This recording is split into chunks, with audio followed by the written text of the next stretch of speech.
can't think of an intro.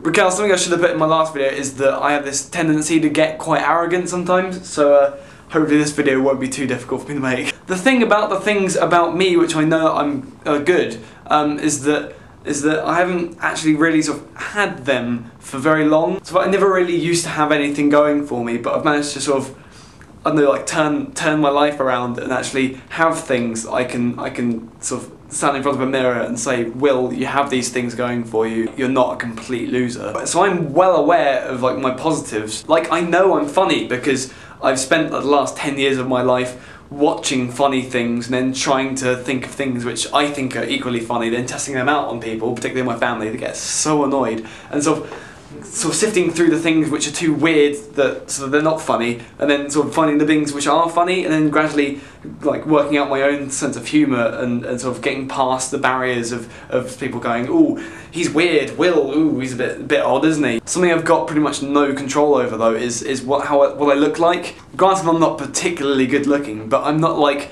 really ugly. And one of my excuse for saying these things is that sort of the thing that we're doing is being arrogant about ourselves. But it is important to be able to say these things about to yourself. If I wasn't comfortable with saying that to myself, then my self-esteem would be like rock bottom. That's another thing. I know that I am a confident person because I've worked out all these things which are good about me, so I can tell myself what is good about me so that I can get the confidence to feel confident about those things. And the big one, of course, is music, particularly the guitar. When I meet new people, I don't make any effort to hide the fact that I play guitar. It's actually got to the point where someone actually said, do you play guitar? Because you kind of look like a guitarist. And then you get asked the question, are you any good?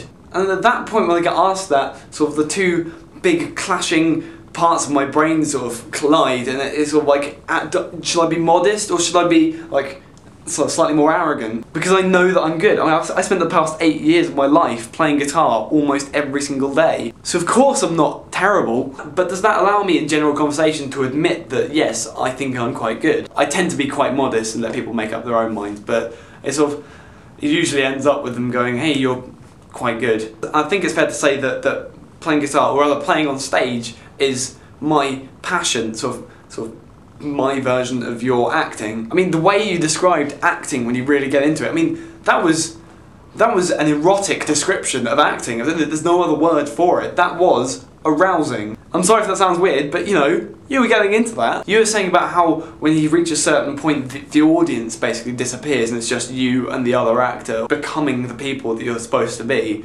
And it's sort of like that for playing guitar, except it's not the audience which disappears, it's the stage which disappears. It's probably because I'm a solo artist that sort of if I was in a band, then I'd sort of be able to relate slightly more to the feeling that you have. But I get the whole thing where if you're doing a really, really, really good show, that you basically you become one with the audience and they become as much part of the performance as you are. It's just this beautiful moment when you realise that the audience is as into it as you are, and like you never really think that that's possible because you think, I'm playing this song, or I'm playing a song which I've written, so how could anyone else ever sort of feel it in the same way? But then you just get this vibe from an audience who get it, and they get it, and it's just, that is just an incredible feeling. I mean, like you said about acting, a lot of people